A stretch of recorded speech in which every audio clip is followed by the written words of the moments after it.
Sebelum IPO aja kerugiannya sampai 68T. Nah pas itu dilepas, Goto tiba-tiba kehilangan beban biaya. Plus dapat passive income royalty fee dari setiap transaksi TikTok Shop. Di luar mimpi sama moral, secara finansial itu tuh namanya master stroke. Nah step kedua, adjusted EBITDA positif. Dia motong lemak. Hal yang memang harus dilakuin di bisnis yang lagi di ICU. Layoff karyawan, tutup Goto logistik, pangkas promo. Akhirnya di akhir 2023, Goto cetak profit operasional. Atau namanya adjusted EBITDA. Positif akhirnya. Dari perusahaan berdarah-darah yang kalau dibiarin aja kita bakal bangkrut. Jadi perusahaan yang tiba-tiba punya nafas lebih panjang. Harusnya ini lumayan ngejawab ya, kenapa dia mundur sekarang? Karena misinya udah selesai. Goto sekarang bukan lagi jadi raksasa gemuk yang sakit, tapi udah jadi perusahaan yang lebih ramping. Fokusnya di bener-bener bisnis inti aja, ojol sama fintech. Dan punya cash flow. Ibarat mobil bekas, mobilnya udah didempul, mesinnya udah diservis, udah dipoles, udah mengkilap. Habis itu apa? Ya sekarang mobilnya udah siap, dipajang di showroom. Tujuan apa? Buat dijual. Akhirnya kunci mobilnya diserahin ke Hans Patuwo. Nah, dia emang terkenal sebagai operator eksekusi. Ini tanda bahwa fase bengkel udah tutup. Sekarang kita masuk fase transaksi.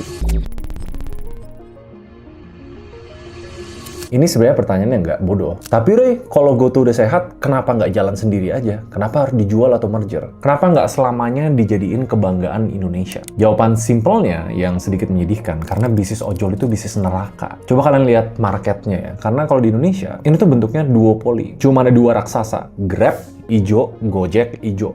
Literally 50-50. Dan selama 10 tahun terakhir, mereka tuh kejebak sama apa yang disebut game theory sebagai prisoner's dilemma. Contoh, kalau Grab ngasih diskon 50%, ya Gojek terpaksa ikut. Kalau nggak, usernya bakal pindah. Kalau Gojek ngasih jaket baru dan kasih bonus ke driver, Grab terpaksa ikut. Kalau nggak, supply drivernya hilang. Tonjok-tonjokan, dan siapa yang ngebiayain perang ini? Ya sampai beberapa tahun terakhir itu investor. Duit SoftBank, Masayoshi Son, Alibaba, Tencent, GIC Singapura, ratusan triliun rupiah kebakar jadi abu subsidi yang kita nikmatin selama ini. Tapi realistis lah, sekarang di tahun 2025, era uang gratis atau suku bunga murah itu tuh udah habis. Investor global tuh semua lagi pusing. Pas mereka lihat portfolionya, saham Grab di Nasdaq stagnan di sekitar 3-5 dolar. Jauh dari harga listing sekitar 10-13 dolar. Saham Goto ya masih di level gocap 50-60. Karena kalian harus ngerti, dari sisi pandang investor, mereka nggak peduli soal yang namanya karya anak bangsa. Mereka cuma peduli soal namanya ROI, Return on Investment. Mereka bisa cuan berapa. Dan satu-satunya cara yang gue tekenin ya, satu-satunya cara buat bikin valuasi kedua perusahaan ini meledak, simpelnya adalah